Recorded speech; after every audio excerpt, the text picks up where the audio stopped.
João, capítulo 3.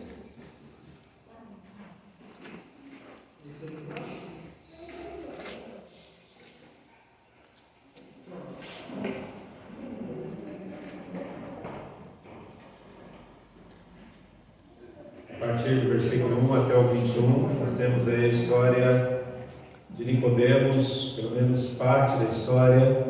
Eu quero lembrar a você que Nicodemos é um personagem que vai aparecer aqui no Evangelho de João por pelo menos 3 vezes, mas nós vamos nos concentrar apenas nesse primeiro momento dele aqui, no encontro que ele tem com Jesus.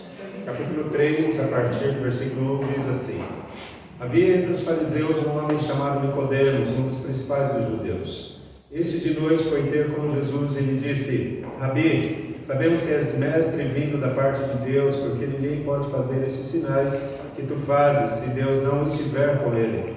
A isto respondeu Jesus: em verdade te digo que se alguém não nascer de novo, não pode ver o reino de Deus. Perguntou-lhe Nicodemos: como pode um homem nascer sendo velho? Pode porventura voltar ao ventre materno e nascer segunda vez? Respondeu Jesus: em verdade te digo, quem não nascer da água e do Espírito não pode entrar no reino de Deus. O que é nascido da carne é carne, o que é nascido do Espírito é Espírito.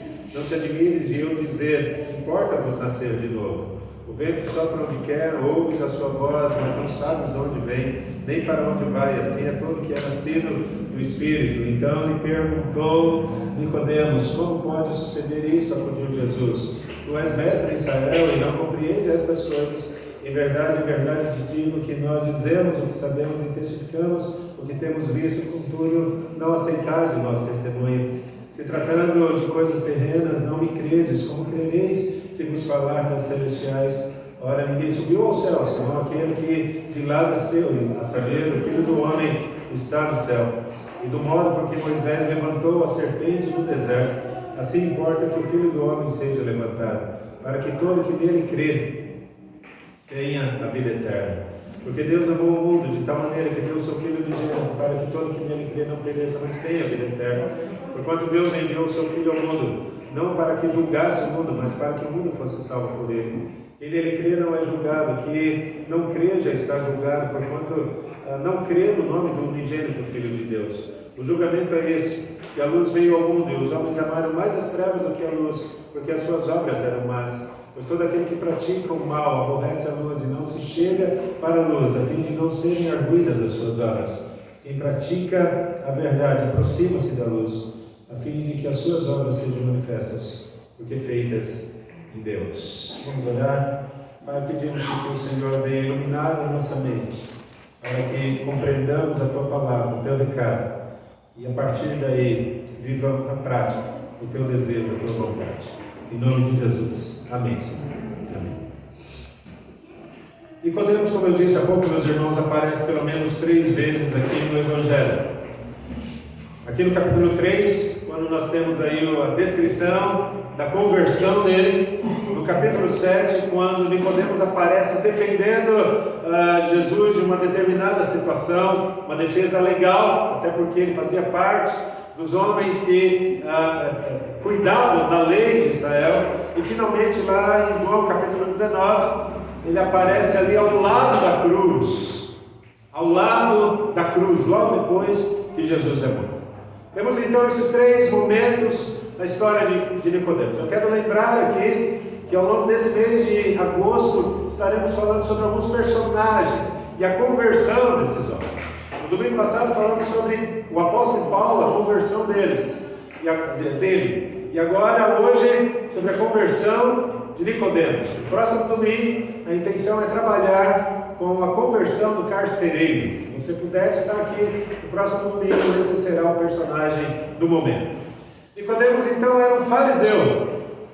Portanto, fazia parte daqueles que eram judeus absolutamente devotos à Torá, à lei que foi estabelecida lá no Velho Testamento.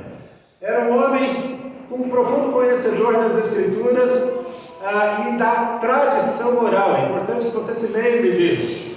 Durante décadas, durante séculos, antes inclusive que a lei fosse escrita, aquilo que Deus queria que fosse transmitido foi feito de maneira oral. A lei surge, e a lei, portanto, se estabelece de maneira literária, com os livros ali agora escritos. E os fariseus fazem parte dessa classe social dentro do povo de Israel, dentro dos judeus, que tem absoluto domínio dessas leis, tanto da questão oral como da lei escrita. E é interessante que talvez você saber que os fariseus era um grupo que fazia parte ali da época de Jesus, mas que do ponto de vista histórico não fazia tanto tempo o surgimento deles. Eles surgiram cerca de 170 anos antes de Cristo. Apenas isso. Parece muito, mas a nossa igreja aqui já tem 115 anos. E você olha para trás, você vai ver algumas gerações aí de 40, 50 anos aqui na igreja. Portanto, 170 anos não era tanto tempo assim da organização dos fariseus. Estava ali então Nicodemos, fazendo parte daqueles que eram absolutamente formalistas dentro da religião.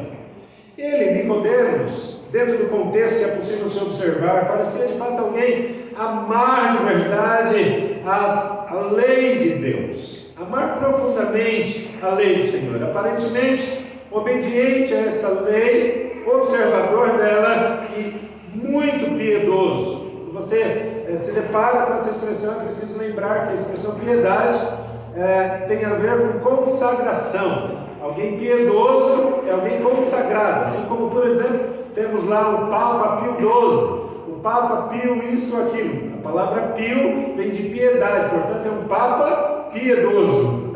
Então, a expressão piedoso, ou alguém que tem caráter piedoso, é alguém que tem um caráter de consagração a Deus, e portanto, Nicodemos parecia ter esse caráter.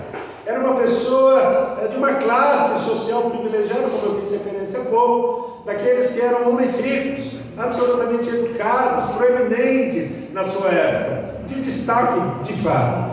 Eu diria então que ele foi ali um professor em Israel, alguém que tinha capacidade para isso e efetivamente cumprir esse papel de ensinar a lei. Ele parecia sim, de fato, amar a palavra de Deus. Esse é o homem, meus irmãos, com todas essas características admiráveis, que se encontra aqui perdido, buscando, eu diria que uma direção espiritual. Quem era Nicodemos? Um homem religioso, com conhecimento de causa, um homem da lei, tido como piedoso. Mas olha para mim, alguém que está perdido, sem rumo. Essa busca era é uma busca que ele faz, eu diria aqui, longe dos olhos das outras pessoas. De certa forma, uma busca aí às escuras. Talvez literalmente tenha sido isso mesmo, porque ele vai na calada da noite tentar encontrar Jesus. Ele não queria que as pessoas soubessem dessa realidade que talvez ele estivesse tentando esconder para as outras pessoas. Ele não quer, e aqui é apenas uma inferência, ele não quer parecer fraco, ele não quer parecer alguém que está necessitando de algo. E eu diria que talvez alguém parecido com muita gente hoje, gente que é bem religiosa, gente que tem um caráter piedoso, mas que na calada da noite, às escondidas, à sombra, revela a distância que existe dele com Deus. Quando ninguém percebe, quando ninguém está vendo, aí sim, nesse momento, é possível se observar, talvez, só ele com ele mesmo, a pessoa com ela própria, que de fato há uma distância dele com o Senhor. Então eu quero conduzir esse momento aqui, pensando em algumas questões que talvez o texto nos ajude ainda, que de maneira superficial passaremos por ele, mas esse é o nosso texto de referência. Nós temos aqui um homem em busca de orientação. Eu disse há pouco, ele quando vai buscar Jesus, ele quando vai ao encontro do Senhor, ele marca aquele horário, aquele local, ele não está ali à toa. Ele está precisando de alguém que diga para ele por onde ele deve caminhar, que direção ele deve seguir. Atenção, na sua vida espiritual. Porque possivelmente do ponto de vista dos bens, da realização pessoal, isso estava tudo em dia. Homem rico, possivelmente com a sua família estabilizada, estabelecida e estabilizada, né? Estava tudo em ordem. Mas ninguém sabia que no coração dele havia angústia, inquietude, incertezas. E ele está buscando então orientação. E é interessante observar que Jesus está disponível a ele. Veja comigo novamente os versos 1 e 2. Havia ali então entre os fariseus um homem com esse nome Nicodemos, um dos principais dos judeus.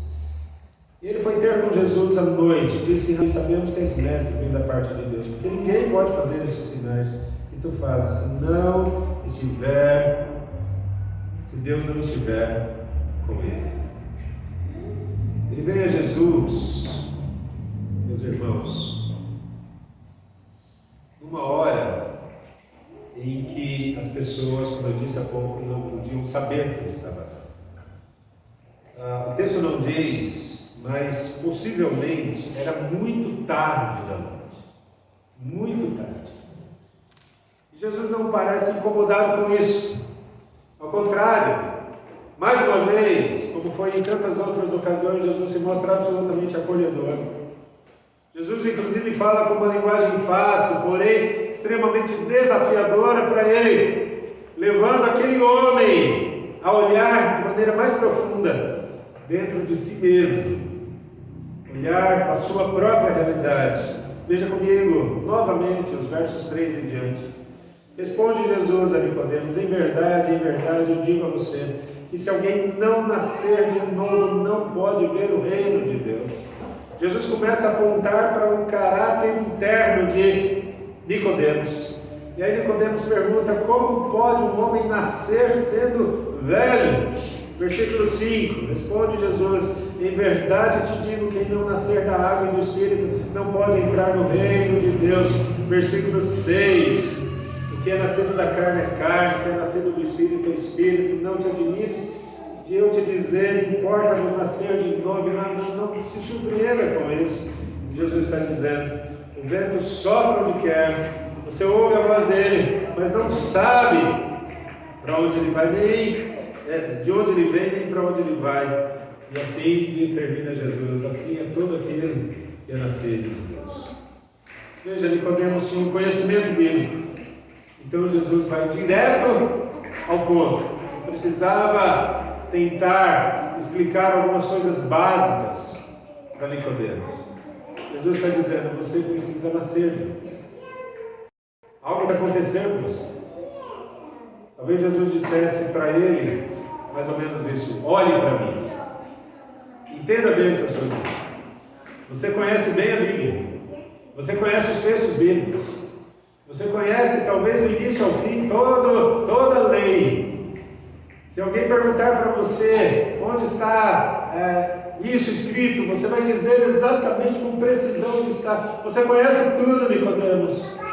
Mas você precisa olhar para mim e entender que é preciso uma mudança no seu coração, mais do que na sua mente, mais do que no seu raciocínio, mais do que naquilo que você compreendeu até hoje. Talvez Jesus, em outras palavras, estivesse dizendo a Nicodemos: olha, Nicodemos, tudo aquilo que você aprendeu até hoje tem feito sentido para você até certo ponto, mas passou daí, você não está entendendo aquilo que a própria lei diz. Eu queria que você inclusive se lembrasse. Nós estamos estudando o Sermão do Monte na escola dominical, e se você não veio ainda e puder vir, venha na escola dominical. Estão sendo momentos assim muito preciosos. Mas é justamente ali no Sermão do Monte em que Jesus, em determinado momento, vai dizer o seguinte: ouvistes o que foi dito, Eu, porém, vos digo. Eu, porém, vos digo. Jesus dá a interpretação correta exatamente da lei. Da lei. Aquela mesma que Nicodemos sabia de cor. Portanto, observe isso. É possível que homens que conheciam muito bem a lei, de fato não a conheciam como deveriam. Tinha uma determinada interpretação, mas que não era exatamente aquela que estavam conhecendo. Ele era, portanto, um homem que precisava nascer de novo. E eu queria que você tivesse muita clareza quanto a esse detalhe. Um homem que precisava nascer de novo. Observe isso. Enquanto Jesus fala, a mente de Nicodemos está absolutamente presa naquilo que é concreto, naquilo que é tangível, naquilo que é visível. Veja, Jesus diz para ele: você precisa nascer de novo. Qual é a reação de Nicodemos? Uma interrogação gigantesca. Como assim? Eu vou ter que entrar novamente na barriga da minha mãe e o parto vai ter que acontecer novamente. Nicodemos está olhando para o lugar errado. As palavras de Jesus, embora fossem teoricamente fáceis de compreensão, a interpretação daquilo que Jesus diz é equivocada na mente de Nicodemos. O questionamento dele é: como um homem adulto pode nascer novamente? Jesus então tenta mostrar que o reino dele é um tipo diferente do reino que ele está inserido ali, do mundo em que ele vive. Eu quero lembrar a você também isso. Você e eu, tendo sido alcançado pela graça salvadora do Senhor, você e eu não fazemos parte deste mundo. Não é isso? Nós somos cidadãos de um outro reino.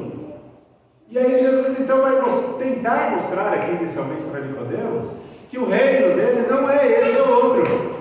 Entretanto, Nicodemos só conhecia até aquele momento, até aquela hora, até aquele encontro com Jesus, o único reino, o único mundo, a única sociedade que ele conhecia, o único universo dele era aquele.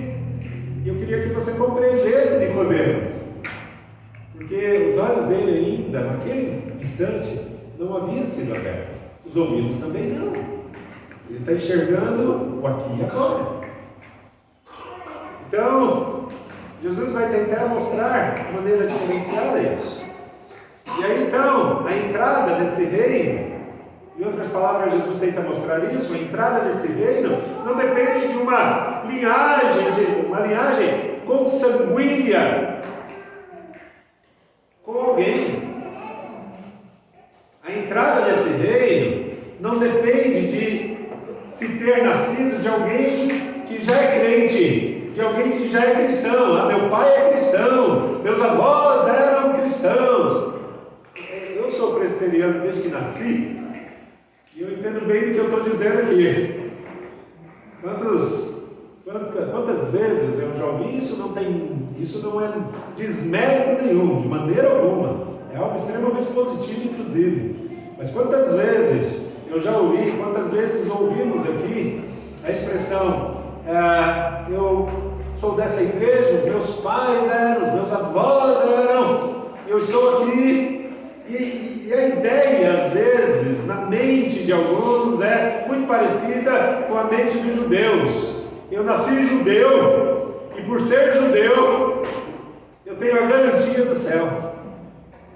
E às vezes a ideia de ter nascido crente, ou ter nascido num lar abençoado, dessa maneira, dá-se a ideia, às vezes, equivocada. Por isso, o céu já está garantido. Mas não é assim. Jesus está tentando mostrar aqui para Nicodemos que não depende de uma ligação consanguínea à entrada do reino dos céus, não depende também de uma boa educação religiosa, mas depende exclusivamente de um coração absolutamente formado.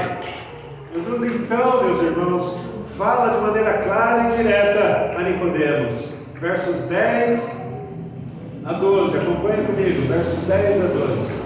Tu és mestre em Israel e não compreende estas coisas. Em verdade eu te digo, que nós dizemos o que sabemos e testificamos o que temos visto, contudo vocês não aceitam o nosso testemunho. Jesus havia acabado de falar para Nicodemos sobre o vento, sobre aquilo que acontece sem que nós possamos impedir que ele aconteça. Portanto, o reino de Deus é daqueles que foram alcançados de maneira misericordiosa, bondosa e graciosa pelo Senhor. O vento vem, como o Espírito Santo vem e alcança aqueles que Ele quer.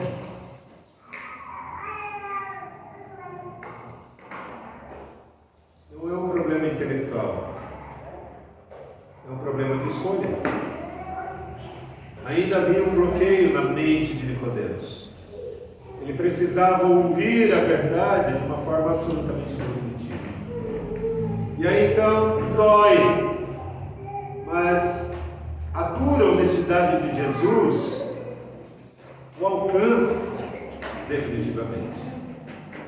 Jesus estava agora dando a ele a chance de entender, de aceitar e de acreditar na maior verdade de todos os tempos e de toda a história. Que Jesus é Deus e que por Ele e por meio dele existe salvação. Jesus conduz a conversa por um terreno comum, mostrando o plano de salvação de Deus e a resposta das pessoas a esse plano. Isso está lá entre os versos 13 e 21 que nós já lemos, não vamos ler agora. Nicodemos então tem uma longa discussão sobre a obra redentora de Jesus. Agora veja, Jesus vai mostrar para ele, Nicodemos vai entender isso, que nascer de novo, só tem uma forma, não existe outra. A razão pela qual Nicodemos precisava do nascimento espiritual é porque ele não sabia, até então, como alcançar Deus. Ele não sabia. Eu lembro você de novo. Nicodemos era um fariseu, um homem da lei, um religioso daqueles que é admirável. Mas observe isso, ele não sabia alcançar, ele não sabia como chegar a Deus, apesar de toda a religiosidade na qual ele estava inserido. A maneira como Nicodemos poderia receber a vida eterna era por meio, sim, de um nascimento espiritual. Era algo dessa natureza, versos 3 a 8 que nós já lemos. Nós temos essa realidade. Jesus então desvia o assunto dos milagres para a necessidade real de Nicodemos quanto ao novo nascimento. Versículo 3 novamente, a isso responde Jesus: em verdade eu te digo, se alguém não nascer de novo, não pode ver o reino de Deus, não vai enxergar, não vai sentir, não vai perceber, não vai viver, não vai experimentar esse reino. Se não houver um novo nascimento, se não houver esse novo nascimento. Nicodemos questiona como isso poderia ser. Jesus então explica que é algo absolutamente espiritual. Jesus vai mostrar para Nicodemos, olha para mim, Jesus vai mostrar para Nicodemos que as pessoas entram no céu somente após esse novo nascimento. Somente o Espírito pode produzir novos corações, novas vidas, novas realidades. O conceito de fato não é difícil de entender quando se vê o vento soprando sem que alguém o dirija. Jesus então diz que a maneira de receber a vida eterna é depositando a fé nele, exclusivamente nele. Veja comigo novamente o versículo 9 em diante. Então lhe perguntou Nicodemos: como pode suceder isso? Então Jesus responde: tu és mestre em Israel e não compreendes essas coisas? Em verdade eu digo a você.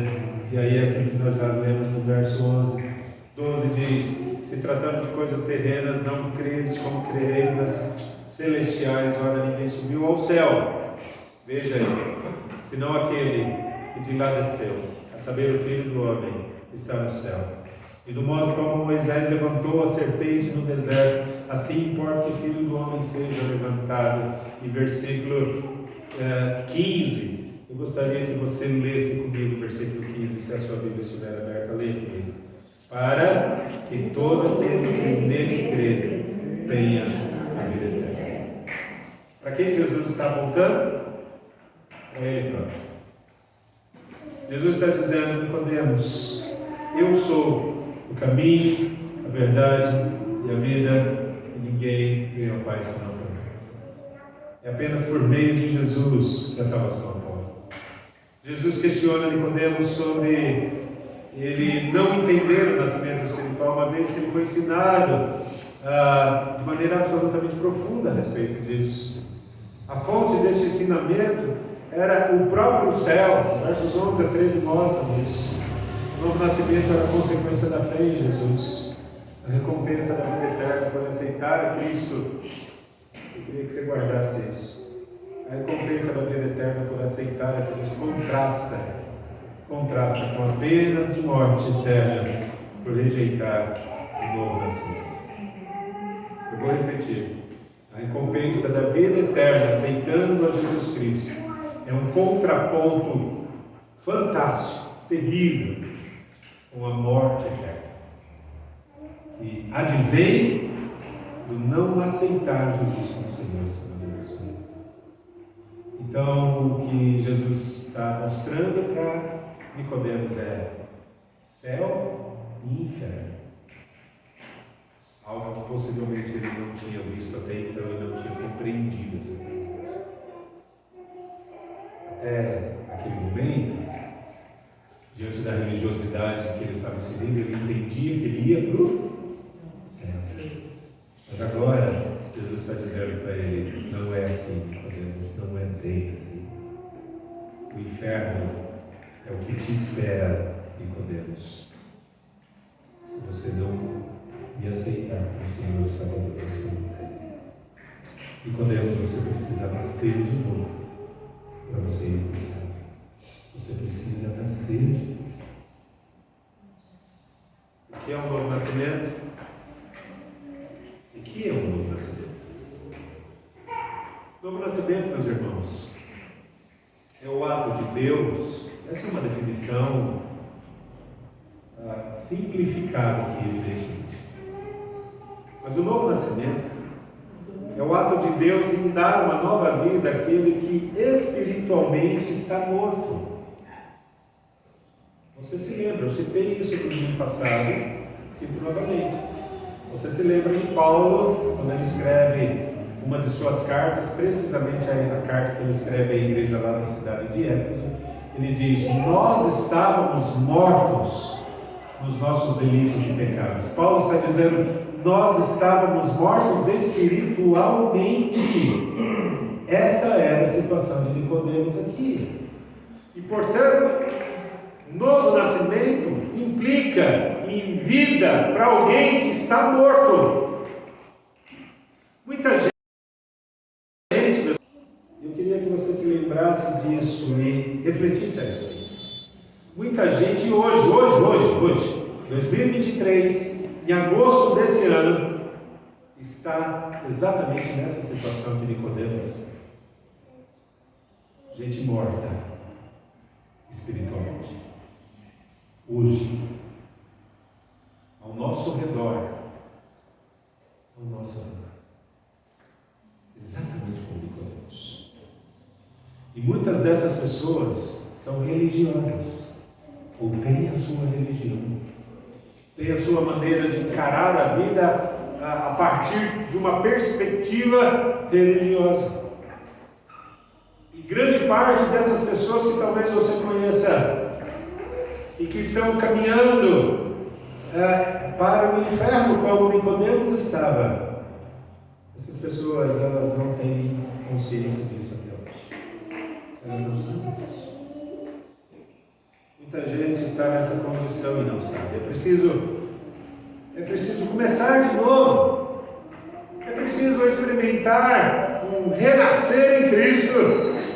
É necessário ser gerado novamente.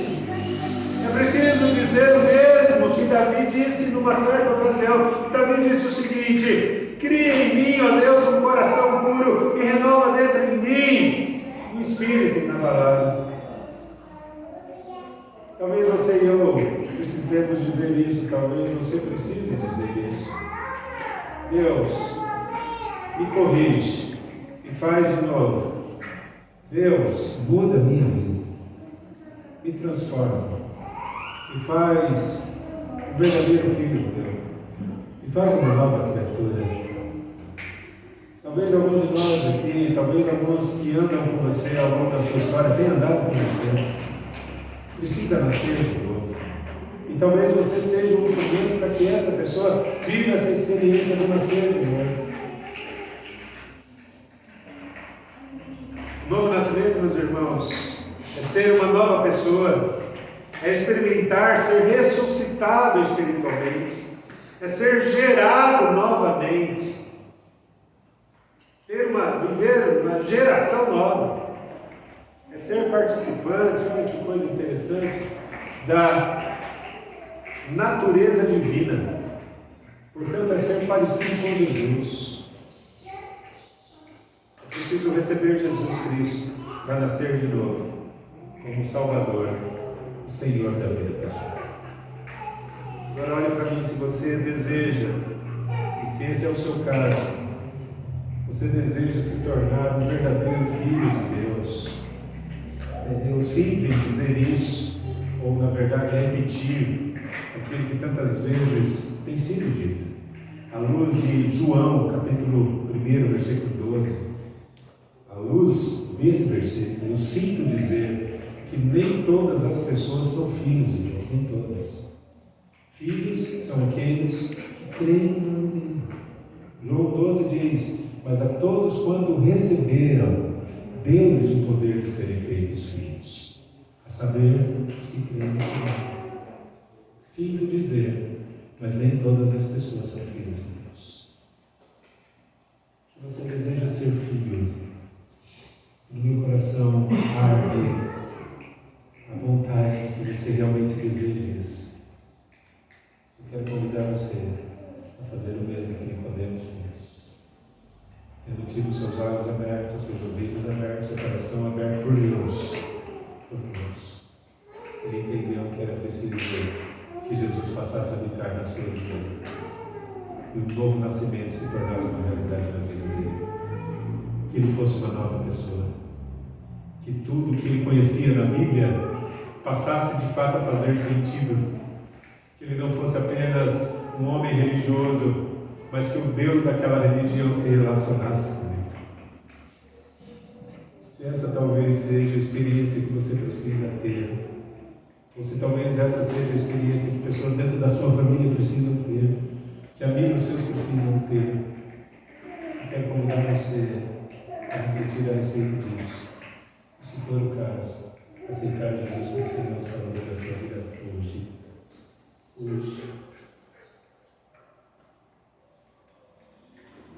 Quem é e como são os Nicodemos hoje? Eu pergunto isso. Essa é a minha fala final. Eu penso que há muitas pessoas, meus irmãos, há muitas pessoas que são absolutamente semelhantes a Nicodemos nos nossos dias. Gente que acredita na existência de Deus, mas que ainda não se relaciona com Ele como filho, se relaciona com o Pai. Mas alguém que apenas continua mantendo um relacionamento religioso. Alguém cheio de trejeitos e práticas religiosas, mas cujas orações ainda permanecem vazias e repletas muitas vezes, e suas ações muitas vezes são mais barulho do que de fato algo concreto. Barulho de sino, como diz Paulo lá em 1 Coríntios capítulo 13. E nessa noite, se houverem aqui pessoas semelhantes a Nicodemos, que os seus corações sejam impactados pela presença, pela voz e pela ação do Senhor em seus corações. E de outro lado, nessa noite, aqueles que já nasceram de novo, já vem experimentando